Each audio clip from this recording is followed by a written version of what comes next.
ពីមុនមកការងារមួយនេះជាការងារស្ម័គ្រចិត្តដែលកូនខ្ញុំគាត់ចូលចិត្តធ្វើបងប្អូនប៉ុន្តែការងារនេះគឺរដ្ឋអត់បានអនុញ្ញាតឲ្យបូកបញ្ចូលនៅក្នុង40ម៉ោង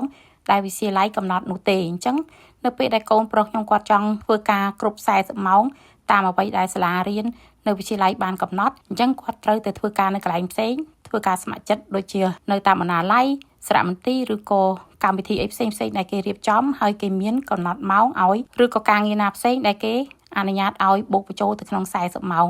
ដែលវិទ្យាល័យបានកំណត់ដូចថ្ងៃមុនអញ្ចឹងគាត់ទៅធ្វើការងារ volunteer នៅកន្លែងធ្វើការរបស់ខ្ញុំនៅក្នុងកម្មវិធី Family Day អញ្ចឹងគាត់បាន5ម៉ោង50នាទីដែរហើយអញ្ចឹងម៉ោងគាត់បូកបានច្រើនបងប្អូនដូចជាថ្ងៃមុនគាត់ទៅផាគាត់ធ្វើមួយថ្ងៃ8ម៉ោង2ថ្ងៃជាប់គ្នាគាត់បាន16ម៉ោងដែរនឹងមានការងារផ្សេងទៀតដែលគាត់បានទៅធ្វើហ្នឹងក៏ខ្ញុំអត់បានតាមទៅថតដែរបងប្អូនដោយសារតែភាគច្រើនហៀគាត់ជាអ្នកជូនទៅប៉ុន្តែឆ្នាំនេះរដ្ឋកាណាដាបានបូកបញ្ចូលការងារមួយនេះឲ្យទៅក្នុង40ម៉ោងដែលវិទ្យាល័យកំណត់ដែរអញ្ចឹងមានន័យថាគាត់មកថ្ងៃនេះ6ម៉ោងគាត់ទទួលបាន6ម៉ោងទៀតបងប្អូនចាតែពីមុនមកគឺគាត់អត់ដែលបានទទួលទេចានិយាយទៅគេទើបតែនឹងចាប់ដើមរាប់ក្នុងឆ្នាំ2025នេះទេដែលអនុញ្ញាតឲ្យការងារមួយនេះត្រូវបូកបញ្ចូលទៅក្នុង40ម៉ោងរបស់សិស្សវិទ្យាល័យប៉ុន្តែកូនខ្ញុំគាត់លើចំនួនច្រើនប៉ុន្តែគាត់នៅតែមកទៀតបងប្អូនចា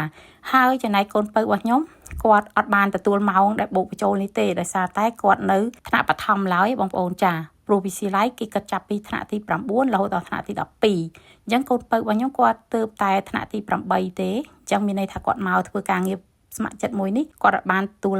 ម៉ោងនោះទេចាមានន័យថាអត់ត្រូវការបូកបញ្ចូលទេដោយសារតែគាត់រៀនអត់ទាន់ដល់ថ្នាក់វិទ្យាល័យអញ្ចឹងបើសិនជាក្មេងៗផ្សេងទៀតគាត់ចង់បានម៉ោងគ្រប់40ម៉ោងសម្រាប់បូកបញ្ចូលទៅក្នុងថ្នាក់វិទ្យាល័យគាត់អាចទៅធ្វើការងារស្ម័គ្រចិត្តនៅកន្លែងផ្សេងដែលពួកគាត់ស្វែងរកដោយខ្លួនឯងឬក៏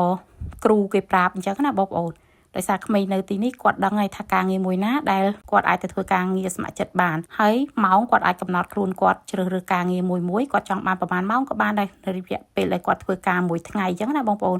ក្មេងខ្លះគាត់ជ្រើសរើសមួយថ្ងៃ4ម៉ោងឬក៏8ម៉ោងឬក៏6ម៉ោងទៅតាមគាត់អាចធ្វើបានហើយចំណែកកូនខ្ញុំក៏ដូចគ្នាការងារខ្លះពេលដែលគាត់ទៅធ្វើត្រឹមតែរយៈពេល4ម៉ោងទេខ្លះក៏បាន5 6ម៉ោងអញ្ចឹងទៅហើយការងារខ្លះគាត់យកដល់8ម៉ោងតែម្ដងក្នុងមួយថ្ងៃចឹងហើយបានជាកូនប្រុសរបស់ខ្ញុំហ្នឹងគាត់ទទួលបានម៉ោងច្រើនដោយសារតែគាត់ឧស្សាហ៍ធ្វើអញ្ចឹងណាបងប្អូនប៉ុន្តែក៏គាត់នៅតែចង់ធ្វើទៀតដែរបងប្អូនចាបើសម្រាប់ខ្ញុំអត់បញ្ហាទេបើគាត់ចង់ទៅយើងមានពេលវេលាក៏អាចជូនគាត់ទៅក៏ឲ្យគាត់ទៅធ្វើបន្តទៀតទៅតាមអ្វីដែលគាត់ចង់ពីព្រោះថានេះក៏ជាបទពិសោធន៍មួយដែរដែលបង្រៀនគាត់ឲ្យចេះរកការងារធ្វើដោយខ្លួនឯងបងប្អូនដោយមិនចាំបាច់ឲ្យពុកម្ដាយជាអ្នកបង្ខំទេគឺគាត់ស្ម័គ្រចិត្តទៅដោយខ្លួនឯងគាត់មិនគិតថាអូការងារដែលគាត់ទៅធ្វើនេះជាការងារ free គ្មានបានលុយឬក៏អីទេចាប៉ុន្តែរដ្ឋគេល្អគឺគេបង្រៀនក្មេងឲ្យចេះរកការងារធ្វើ